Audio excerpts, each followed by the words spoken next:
Almost every one of our struggles with feelings has to do with our history. So it means you need healing from your past to write the story of your own relationship. To live in a healthy relationship, we need to be answered 4 questions. Where am I? What am I doing with it? What happened? And then the last question is, what's it like? The one problem that most couples bring, at least for me over the past 30 years, is we have a communication issue. And it's like, no, you don't. You have a not taking ownership of your feelings issue, and then you don't know what to do with them. Today, we're going to be talking about a subject that is some people's absolute least favorite thing in the world to talk about, which means you absolutely need to listen to this episode. Today, we're talking about feelings. I'm joined today with Dr. Chip Dodd. Dr. Dodd has been in the counseling arena for decades and has done amazing work. Back in the early 1990s, he actually created what he calls the spiritual root system, and it's his counseling philosophy that he's taken with him to several different counseling centers that he has started. He currently lives in the Nashville, Tennessee area, just a little bit outside of it, and continues to work by mentoring different counseling centers that he has helped start that are using his methodologies. But he's most well known for authoring the book, The Voice of the Heart, which we will definitely talk a lot about.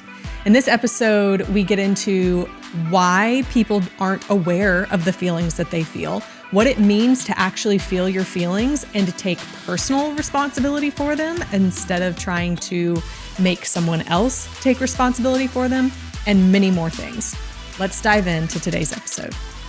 Well, Dr. Dodd, I am super excited to have you on the show today. Your book, The Voice of the Heart, has been very well known and well renowned in many different circles for several years. And really, a lot of what you talk about is so pertinent to what people are experiencing today, even though you wrote this book probably almost 25 years ago. Can you start by telling us what is the spiritual root system that you talk so much about? Thank you, Kimberly. The spiritual root system is, honestly, it's using words to talk about how we're actually created. And it turns out that human beings, and neuroscience has finally validated something we've known for actually some centuries, but we run away from it, that human beings, that we're actually born as and remain emotional and spiritual creatures who are created to do one thing in life, and that is live fully. But we can't find full life unless we're doing so in relationship with ourselves, others, and God.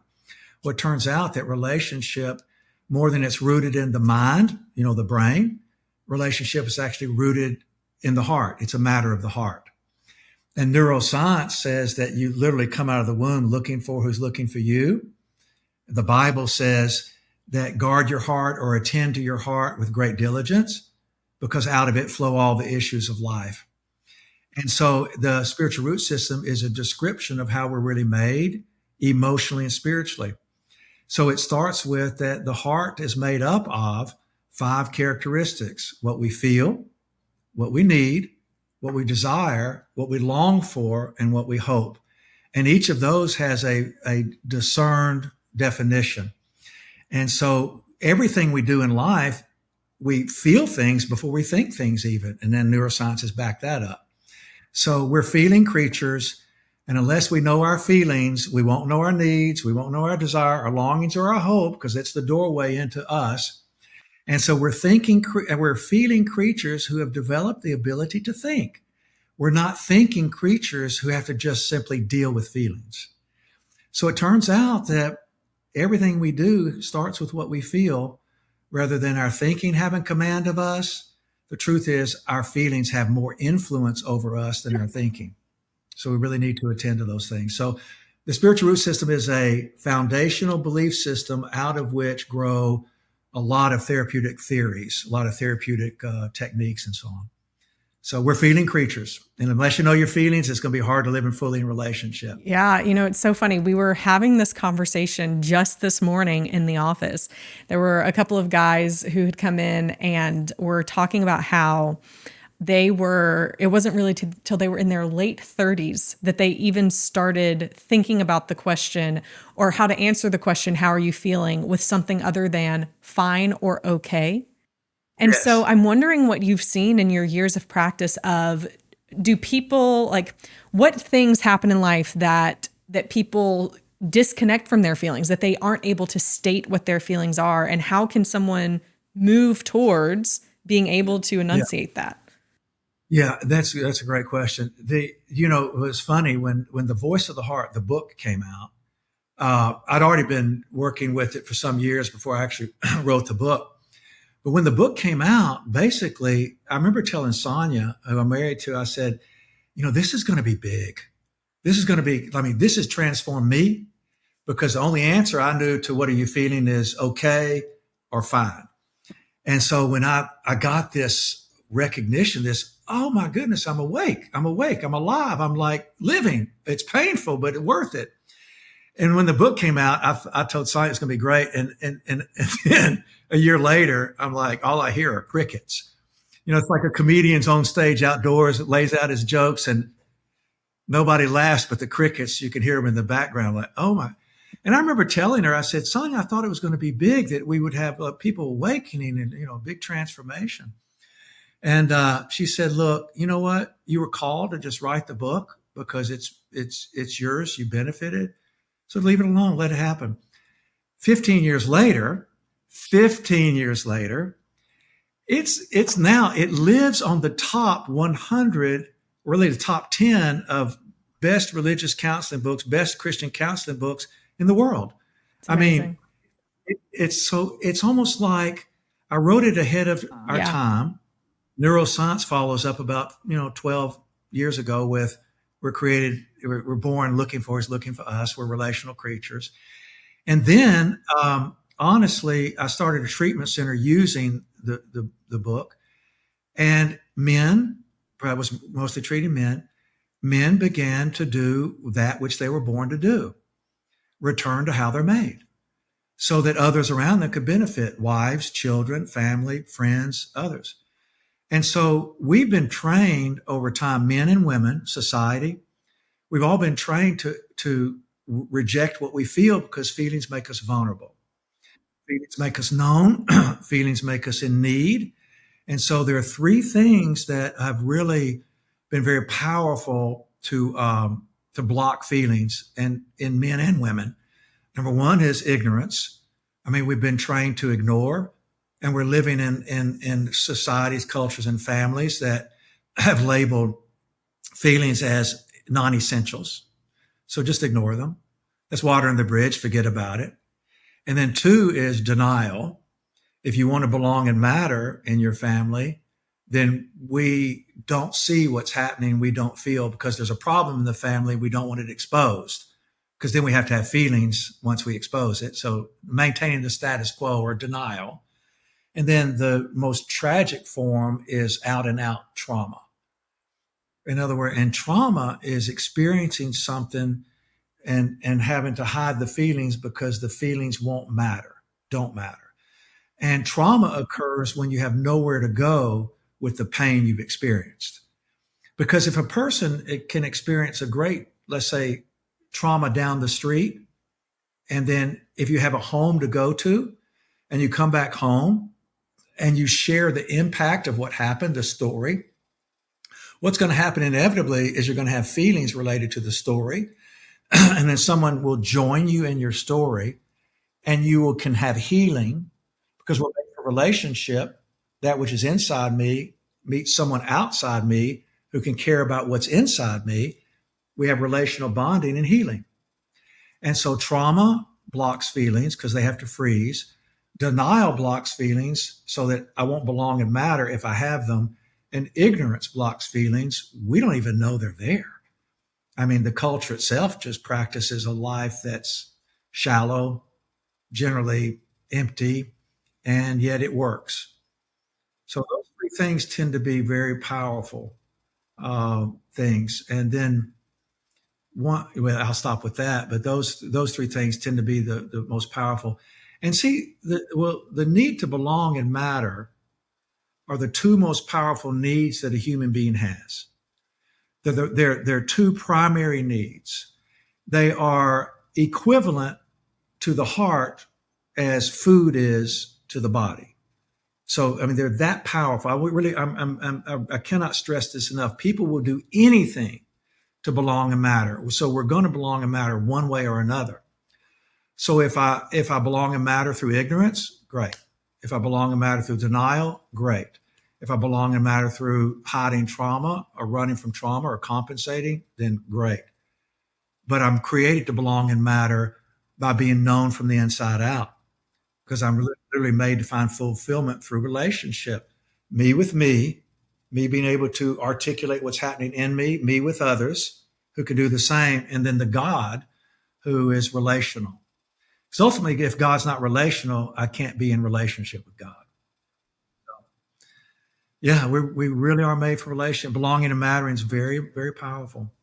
Now, could someone, and I think we can all think of the extreme where if someone is suppressing these feelings, that it's going to lead to issues. But could the opposite be true too? Like, is there a time in which someone's over-identifying or overindulging in those feelings to try and belong? That's a great question. And because we make the mistake that feelings are the answer. But see, feelings are nothing but an expression of needs I need to name and responsibility I need to take. Okay, so a lot of people will have feelings, and what they're really saying is, I'm having a feeling, and therefore you've got a demand upon you. I'm having a feeling, now you've got a job. I'm having a feeling, you need to understand my feeling, and your job is to fix it. So those people really aren't, believe it or not, sounds weird, but they're really not taking ownership of what they're feeling. They're reacting to their feelings. They're not being responsible. I feel hurt. This is mine. And I need, can you, would you? If you can't, then I need to address it some other way, but I need healing. Versus, if you don't do this, I'm going to, and then I start labeling you with consequences, threat. So feelings aren't weapons. They're not threats. They're taking ownership of needing to connect for a purpose. Because see, the brain, like when I'm having a lot of feelings, it just indicates, like if I'm sad or hurt, like for example, let's just use sadness. If I'm sad, it means I've lost something that is valuable to me. And there's a purpose in sadness. It's there in us to allow us to reach for what we need. And sadness is a need for comfort. It's a need for relief, because I've something's been taken from me, and I don't have the energy of acting as if it's not there. I need someone to support me. I need someone to lean on. And so that need takes me to a place that sadness is made to bring me to eventually, is acceptance, to re-strengthen me. So a feeling, if I'm responsible with my feelings, I will connect them to my needs, and then I'll ask for what I need. And then the hope is I will get it. But sadness isn't a demand. It's a process that opens me up to getting what I'm made to have, that returns me to living fully. So there's a cycle. So if I own my feelings, I'll get the benefit of them. Versus I have a feeling, you need to make me okay. I don't receive the benefit, I escape. And most people are doing everything they can to try to escape from having to deal with their feelings. Yeah. And that's where a lot of marriage troubles occur. I was about to say, you and I both have probably seen this. I mean, this exact thing you're talking about is such an issue where people say, well, I am angry, and because of something you did, now you need to fix it. Or I am sad because of something you did, now you need to fix it. So I would love for you, if you could give some examples or a story that the listeners could like take and understand how this works. Because a lot of people are probably sitting there right now thinking, wait a minute. Yeah. What do you mean I'm supposed to fix something that someone else did? Yes. Or that they feel like someone else did? Yes. Well, this is an old story. It's kind of a funny story, but I think funny anyway. But years ago, Sonia and I were like, and I can tell you about one last night for that matter, if you want to talk about real life right now. we had been riding scooters, and we had left a restaurant in St. Augustine, and she was actually introduced me to scooters because she'd done it before and so on. So we were getting on the scooters, and I'm 25 feet away from her, getting on my scooter, and she started hers, and she accidentally hit the gas, and she sort of like ran it into the wall, like 2 feet away, and then she yells at me, "Champ!" And I'm like, "What?" She goes, and I'm kind of like, like, you didn't stop this. I'm like, "Sonia, I'm 25 feet away from you." And she said something beautifully. It was so precious. I melted, actually. She goes, "You are supposed to rescue me." And I went, "But I can't. I'm 25 feet away." But it was so precious because she said it gently, and she said it it wasn't like a judgment. "I'm blaming you." It was an admission. I wish that there was someone in my life and world who could stop me from having to be in pain with things that are just sad and hurtful and lonely and scary and angering and shameful and guilty. And I wish that I had a place to go where life didn't hurt. And on some level, I wish that you could be that person. And when you're not, I'm going to accuse you. Now, what I mean by that is when you're little, most families are raising children in ignorance and in denial and in no place to go with pain down the street trauma. And now many children are being raised in pampering or entitlement. And all four of those things are people having feelings and finding ways to avoid them. So almost in every marriage, when we have feelings, almost no one has trained us to know what to do with them, except to deflect them, accuse them, because no one raised us to know. So almost in every marriage, when the fighting starts, and there needs to be fight, you got to fight because intimacy is a fight. You struggle. You got to be able to struggle because life is happening while you're married, and marriage itself is a freaking miracle. It's a mystery. I'll tell you how come if you want me to, but my opinion. But almost every one of our marital struggles have to do with not knowing how to do feelings, not knowing what to do with feelings, and knowing that feelings are normal. They're not the enemy. They're not a threat. But when we were growing up, feelings were the enemy and feelings were a threat. So if we have feelings, we become dysregulated. And dysregulation means I'm not okay inside me. And I'm looking around outside me to make me something better. And if somebody can tolerate my feelings like I did with Sonia that day, I said, Sonia, I'm over here. I couldn't help you. She said, "But you need to rescue me." And I went, "I'm sorry. I couldn't. I can't." And she's like, "I know." And so I was dysregulated. She was dysregulated. I told the truth, admitted powerlessness. She told the truth. I wish there was someone who could fix everything. And I related to that. So we both had a thing called resonance, which means, like we can help each other, but we can't fix each other. But we can trust each other. And it's like, it was a beautiful moment for me and an admission for her. And then after that, we have a thing called revision. And so the brain, the heart, we're always trying to find regulation, which is a form of safety and connection. Resonance means I can trust you, and revision means I can write a new story. And so if we will face what we were taught about feelings, and there are only 8 feelings.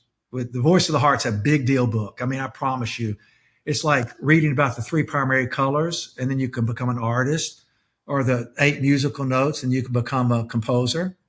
So the 8 feelings, then you can become somebody who lives fully in relationship. And so in many ways, almost every one of our struggles with feelings has to do with our history more than our present time. So if you react to them or hide them or suppress them, it's because you grew up belonging and mattering by being ignorant, in denial, or in trauma. So it means you need healing from your past to write the story of your own relationship versus a relationship repetition. Yeah. Yeah. I mean, is that where you recommend people start to go through their history and Yes, I think that we have four questions we need to answer when it comes to feelings.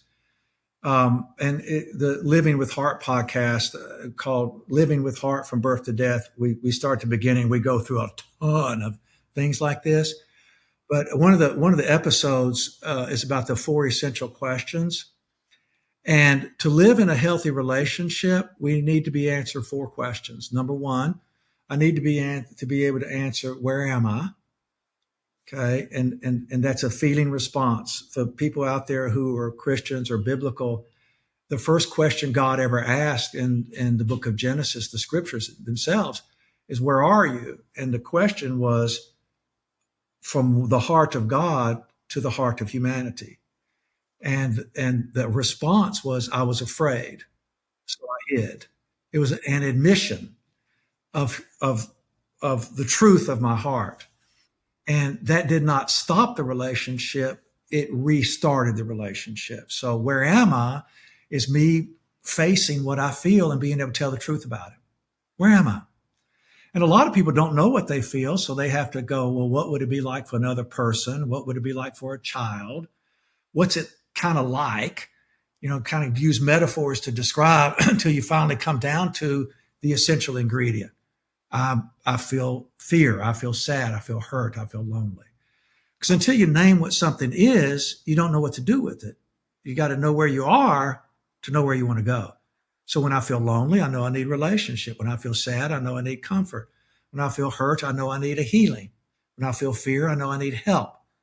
When I feel anger, it means I'm really willing to be in pain for something, which is more confusing to a lot of people. When I feel guilt, I need to say I'm sorry. I mean, the feelings are there to lead us somewhere, not to just have them. So where am I? And then the next question is, what am I doing with it? What am I doing with what I feel? Am I being truthful? Am I hiding it? Am I defending it? Am I telling the truth about it? So that's number two. Number three is, what happened? What's happening? In other words, what happened to make me hide? What's happening to make me, and that's taking responsibility. That's not like they made me. It's like, what am I doing it for? It's like looking in the mirror. And then also in that, what happened or what's happening, who can help me look in the mirror too? I mean, it's like I can look in the mirror, but who sees behind me? Who in my life knows to tell me what they see me doing or to help me see what the story is? And then the last question is, what's it like? So we need to be answered those four questions. Those are four forms of taking ownership and being responsible in my own life, which makes me available to be trusted, to be believed, to be dependable. In other words, and therefore a person can find safety with me. They can find trust with me. They can find security with me, which means they can bring the truth of themselves to me, and they also don't have to be defended with me. That's called a relationship. It's called intimacy. So those four questions, and then what's it like, is describing what's it like to be stuck or trapped or lonely or hurt or sad or struggling in a marriage. But the one problem that most couples bring, at least for me over the past 30 years, is we have a communication issue. And it's like, no, you don't. You have a not taking ownership of your feelings issue, and then you don't know what to do with them. So communication usually means she doesn't understand me, he doesn't understand me. They don't agree with me, they agree with me. So it's really come in and say, we have a communications issue, means my partner has a problem. yeah. My wife has a problem, my husband has a problem. I'm thinking about my two kids. They're 9 and 7, and a common thing that they get upset or sad about or hurt. I should probably ask them which of the feelings. But he took this from me. Now I'm sad. He needs to give it back. Like, the only way I'm going to be happy again is if he, my brother, this is my daughter saying it, if he, my brother, fixes his ways, right, and gives it back to me. Mm-hmm. So there's probably so many versions of that we do as adults, right? Like, Mhm. I'm sad because this person hurt me in some way. The only Yes. way is for them to make it right. So Yes. then like take the 9-year-old, my 9-year-old daughter, Yeah. for her, like when that comes up, what is the ideal way that I handle that as her mom, that she handles that as, with her brother, for Yeah. there to be the best possible resolution for relational Yeah. intimacy? And this is where it's really, because almost always are trained to think life is an either or, like wrong, fair, just, unjust. And so, but it's a both and. So when your daughter says, I'm sad because he took that from me, he needs to give that back. Well, it's like that's true and not true. Okay. And the truth is that if he does give it back, I will have what I did have back, but I'm still going to be sad. So, but what part does the brother play in actually repairing the sadness? Because the sadness is a wound. It's like something I believed is gone or not true. So, if he gives the toy back, then your daughter won't have the pain of something stolen from her, the anger part, the taking, the violation of boundaries. But she still has a broken relationship. The toy itself doesn't fix anything. It doesn't make reparation, doesn't make repair. But if the brother says, like, I know they're very young children, but they've got to learn this over time. That's the beauty. What we all need to learn is doing unto others as I'd have them do unto me. So if the brother kind of finally goes, oh, if you'd done that to me, I would be sad too. So I'm sorry I took the toy. And that's what we're hoping through feelings to not learn right, wrong, but how to live the truth that what I do impacts you because what you've done's impacted me. And let me say it another way. What makes feelings so valuable? Empathy, which is I know what pain is. Empathy means I feel pain. Empathy is my pain, okay, in pain. And so if I know what feelings are, and I know what tears are, and I know what hurt is, and I know what laughter is, and there's someone in my life called a parent who will attend to those things in a true way, what's amazing is that I will value my feelings as having worth. Then when I see another human being having tears or laughter or anger or hurt, I go, oh, I know what that's like. I can identify. And therefore, I can care. And therefore, because someone helped me with my sadness when a toy was taken, I can see their sadness. Not only that, but also I probably don't want to take their toy because I know what it's like for me. So using the feelings as valid, but using the feelings as I'm sorry you're sad. I know that hurts. I wish he hadn't done that. And you need to give the toy back. And the thing is, I'm looking forward to a day when you'll also be sorry. So we need to learn how to have sorrow for what we do because someone was sorry for what happened to me. Parents' job is to validate children's feelings so they can wind up caring about other people's feelings. So, but you're right on, the toy doesn't fix it, but we do influence each other with connection. So if the brother says, I'm sorry, then your daughter goes, it's okay. Wow, it's resonance. And which allows revision, which is return to relationship. Okay. Both. When we're adults though, like, Yeah, so with with the kids, and I'm able to kind of coach and guide that's training ground. right, yeah, like I can guide the brother through some of that, maybe unwillingly at first, but I can kind of This guide is him through still it. not fair. I don't care what you say, mom. Right, like, but I'm thinking about when a similar thing happens between two adults, between two married people, between two friends, and there's not that older person that's, seeing it and kind of coaching them through.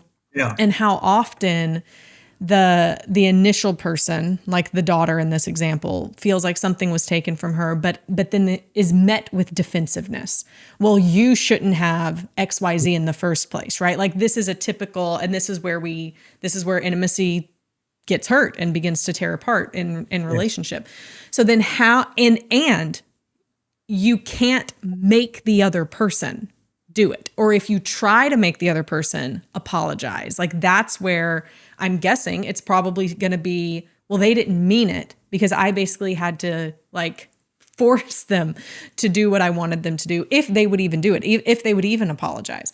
So what about that other person, the little brother in this scenario who's just unaware for whatever reason? Yes. Who just is removed, won't see. That's right. Doesn't recognize. Wants what he wants when he wants it, and tough if you've got to pay for it. Yeah.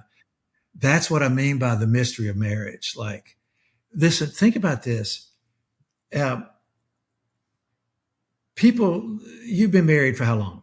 14 years. Yeah. And I've been married 41. A little bit longer. just a little bit longer, but at the same time, I look at my marriage and go like, this is a miracle. Because if any other human being in my world, on both sides of us, me or her, said some of the things that she said to me, or if some things I've said to her, we wouldn't be friends anymore. I know. I understand. I'm kind of like, in fact, I would be waiting for the funeral because I wouldn't go. I mean,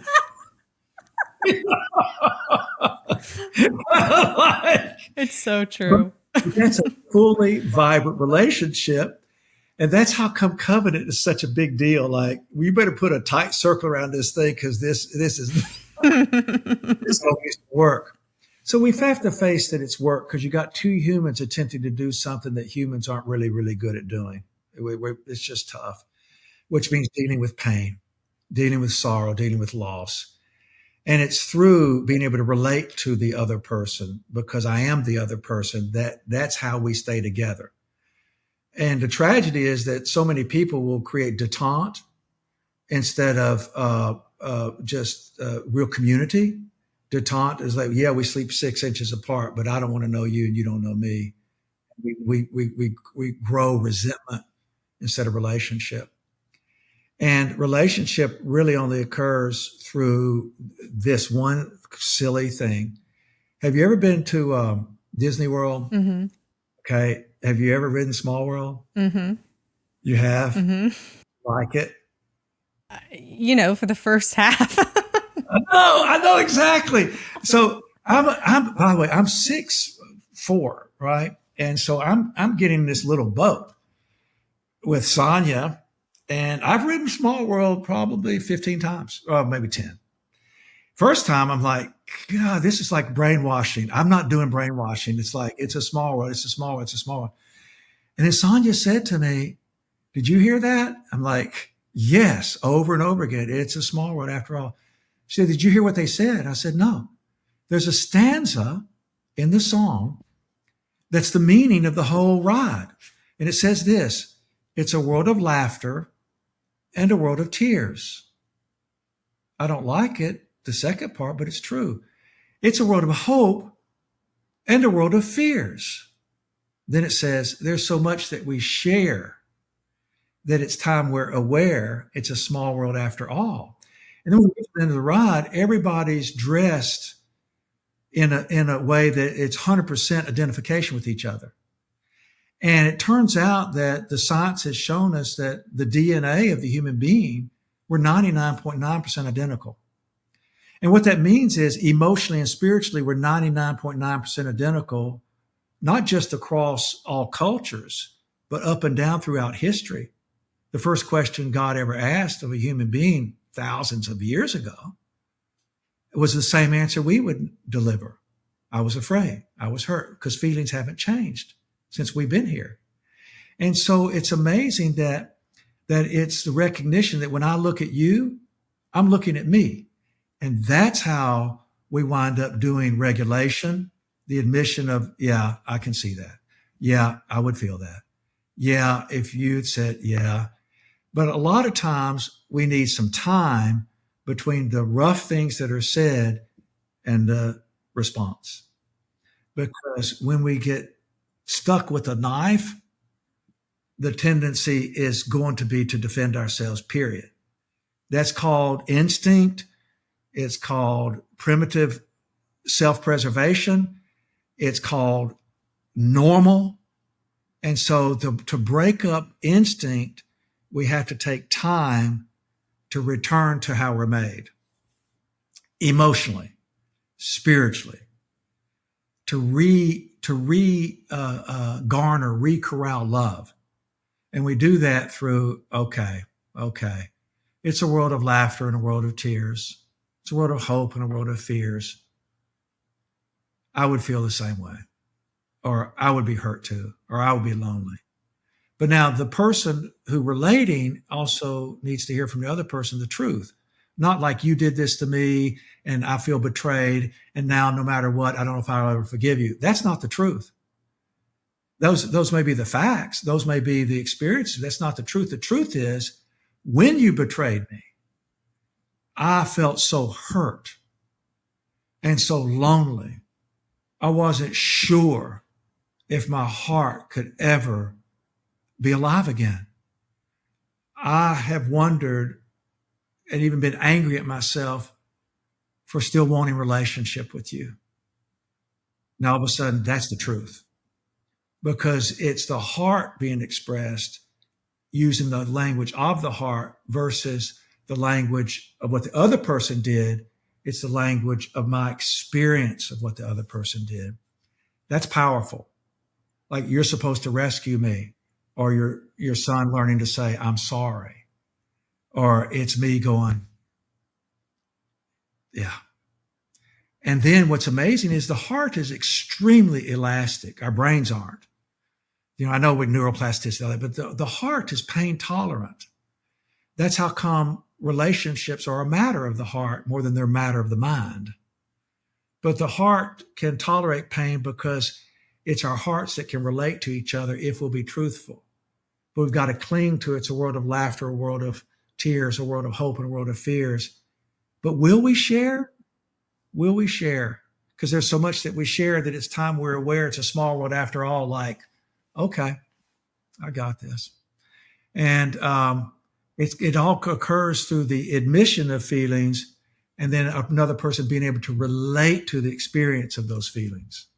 Big. Does it have to be your spouse? Oh, no. It can be anyone. Do you know this? There's I don't know if this is a Christian podcast or not, but certainly it's people like know I love Jesus, so you're good. Yeah. Okay. It's a humanity podcast. And which is like, because we're all God made before Jesus saved, we're still God made. We're image bearers of God. Well, the Good Samaritan is a story of it doesn't have to be your spouse. And Jesus calls the Good Samaritan the neighbor, because there was a guy who was saying, well, prove this to me. And Jesus said, love God with all your heart, soul, mind, and strength, and love your neighbor as yourself. And the guy says, who's my neighbor? Jesus said this. There were two priests going along the road who walked past a guy who had been beaten, stripped, and thrown in a ditch. And neither one of the priests stopped. They observed the guy over there, but they didn't relate to him.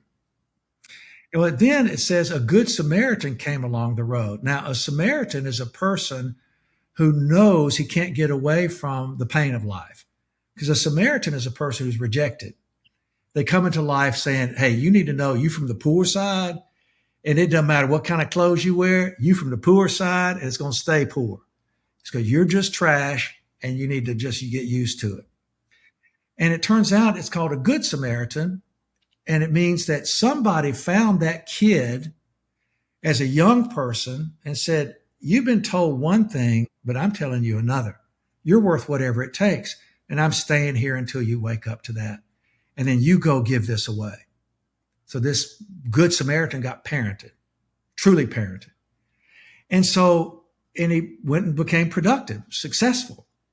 Well, it says as he was going along the way, he went to where the man was and saw him. The two priests looked at him. The Samaritan saw him. And when I rode the ride at Small World, I went, I see. And he saw himself in the ditch. And I saw myself in all those children. I saw myself in that song and went, it's so true. It's what I've been doing for years and years. It's like, I know it's a world of laughter. I know it's a world of tears.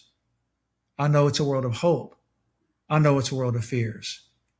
There's so much that we share. We could, that it's time we're aware, you know what? I'm just like you. I know how to get in a ditch because somebody got in a ditch for me. So guess what? And the Good Samaritan had a first aid kit on his donkey. In other words, he was prepared to be hurt. His own or somebody else's. He got in a ditch with a first aid kit. In other words, he knew how to handle hurt because someone had taught him what to do with hurt. He knew how to handle sadness and life's difficulties because he'd already walked through them.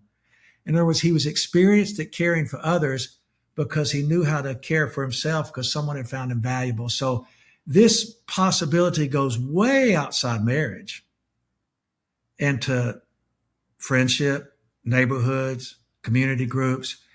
But nothing changes until we know what to do with feelings. And we live in a highly reactive society. We live in a very not responsible society because we still equate feelings as demands or feelings as enemies that need to be gotten rid of.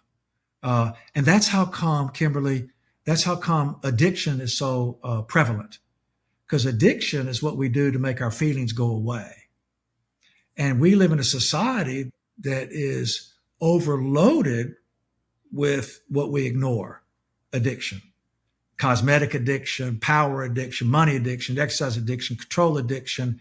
See, the voice of the heart has never made it to the self-help section because it's not about self-help. It's about admission of I need others to help me so I can grow into somebody who can help others. I mean, I think it's just kind of funny. I'm an unpopular person. Where does someone even start? It starts with, honestly, it starts with this Living with Heart podcast. I'm just so excited about it. There's also a podcast called the Voice of the Heart podcast. We're starting with the Voice of the Heart book, and there's a companion book study. Then there's Needs of the Heart and a companion book study. But it starts with this. What am I feeling? What's the truth about what I'm feeling? And who do I tell? That's where it starts. So who do you have in your life you can tell that's not going to judge you or tell you how to fix it, but can be with you in it? Can you tell the truth about it? Like ownership. And then can you name it? Because the three movements are identifying what I'm feeling, exploring it. What's the truth about it? Like, what's my part? What's their part? What's my part? And then who do I go to with this? Because remember, life fulfillment is in connection. It's in relationship. So there has to be a who. There has to be a who. Because human beings are not made to live alone. See, children, when children are growing up, they're not afraid of death. The younger they are, the less afraid of death they are, but they are terrified of something called alone. I mean, literally, you come out of the womb looking for who's looking for you. You come out of the womb crying out, reaching out, and craving. And a baby will connect with the skin of the caregiver before they reach for the biological food.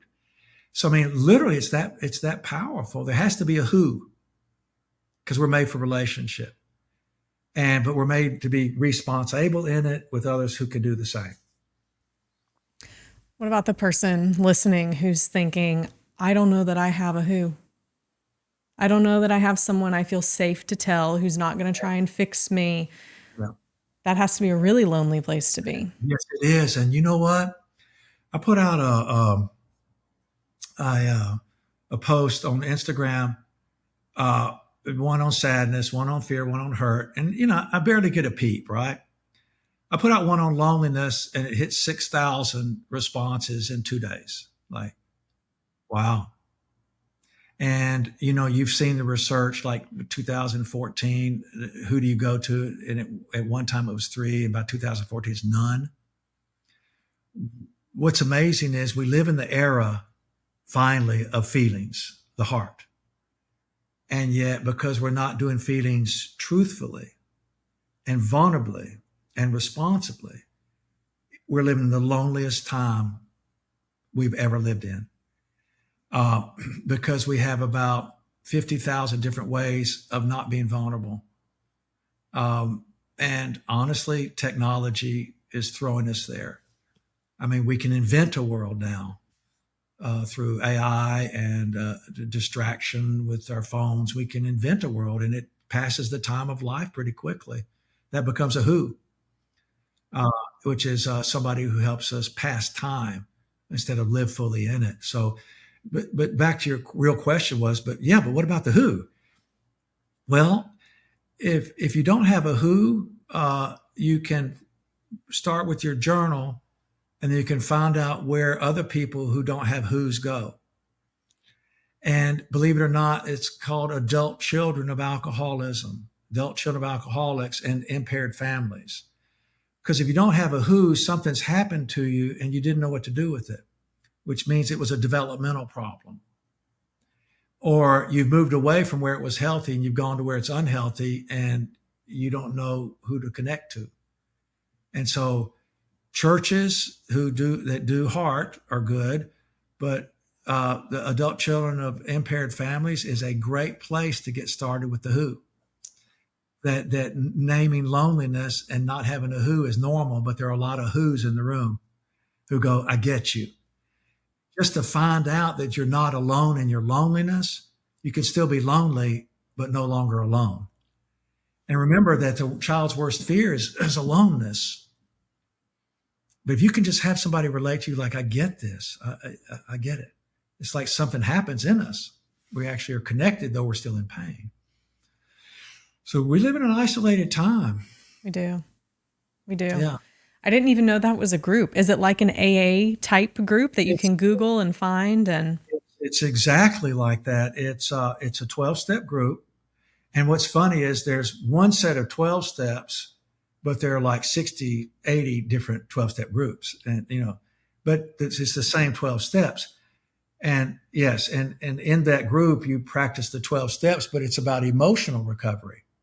And that's where every alcoholic, eating disordered, any person who's stuck in obsession of whatever, depression is also anxiety, that it's moving into emotional return to your emotional makeup is vital. So adult children of alcoholics. And then there are a lot of spin-off experiences like CR churches. There's a thing called Regen, which is, and all of them have to do with this. I'm admitting that I can't do life alone. I believe that there's something more in life than what I've gotten that can restore me to being whole. And I'm going to give myself to it. And that's what all of these groups are about. I admit that I can't do this by myself and that my willpower and my intellect and my own morality hasn't fixed everything. There's something missing. And I know, it's the heart. Because we try to use these things to compensate to escape the vulnerability of relationship. And you see, I owned a treatment center for 22 years, and we worked predominantly with professionals and physicians, pastors, and so on. Everybody who came there had been successful, was successful, pro athletes, music people. And I remember I would tell them, I said, look, I know you're smarter than I am. I know you're tougher than I am. I know you're probably a better person, perfection wise, but I've got something you don't have. I got my small world back. I got my heart. You lost yours. And I want to do what I can to help you get yours back. And what's the heart? It's a world of laughter, a world of tears, a world of hope, and a world of fears. In other words, anybody out there who can admit that they're human too, you potentially have somebody to connect with. But we live in a world that's running away from what the small world talks about. Very much so. Yeah. Dr. Dodd, this has been an amazing conversation. And love having it. Highly recommend that everyone check out the podcast, Living with Heart podcast, which we will be sure to link to in the show notes, as well as a link to buy your book, The Voice of the Heart, which we talked a lot about. But also you have another manual that you've put out called The Boy and the Ogre, Finding Freedom from Codependency. Yeah.